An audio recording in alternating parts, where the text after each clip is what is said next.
Western grain farmers have spoken, but will their voices be heard? The long-awaited Canadian Wheat Board plebiscite results are in, but Agriculture Minister Jerry Ritz says the numbers make no difference. A report now on this very public debate.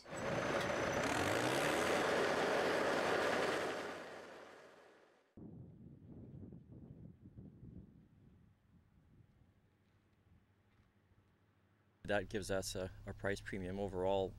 It's in the order of $500 million a year that we capture in additional premiums from being able to market that way.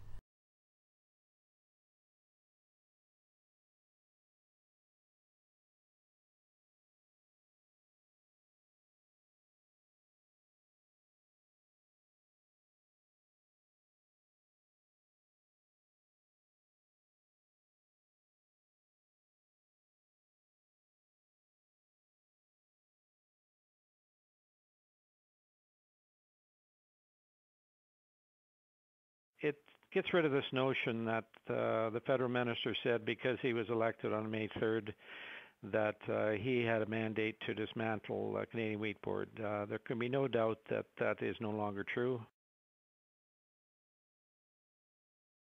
Well, no expensive survey could ever trump the individual right of farmers to market their own grain. That's the bottom line.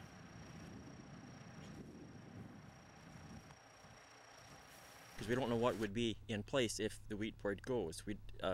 I think there would be quite a bit of turmoil for several crop years until the dust all settles.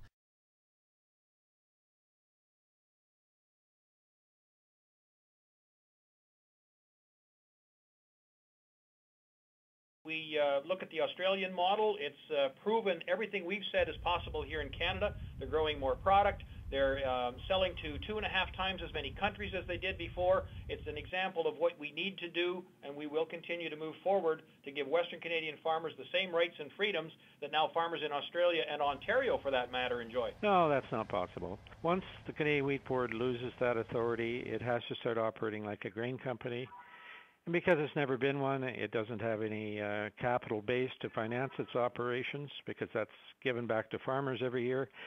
And most importantly, no facilities, either in country or at port. So it's in a situation where it's got to rent space from its competitors. I can assure you that we will give marketing freedom to Western Canadian farmers the same as other farmers. This plebiscite has no bearing on your policies or what you're going to do in the future? None at all.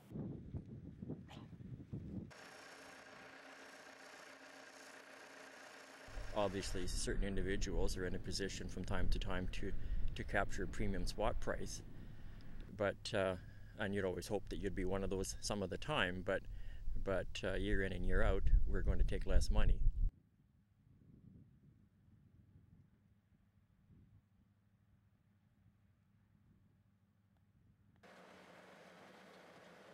If he does choose to ignore what a majority of farmers are saying, we're going to look very closely at what that legislation says. We're going to continue to apply as much political pressure to get him to change his mind so that that single desk can be retained, and obviously we'd look at any legal avenues that make themselves available as well. That's all the time we have for tonight. If you have comments or questions, feel free to email us at the address on your screen. I'm Whitney Stinson, and we'll see you around the region.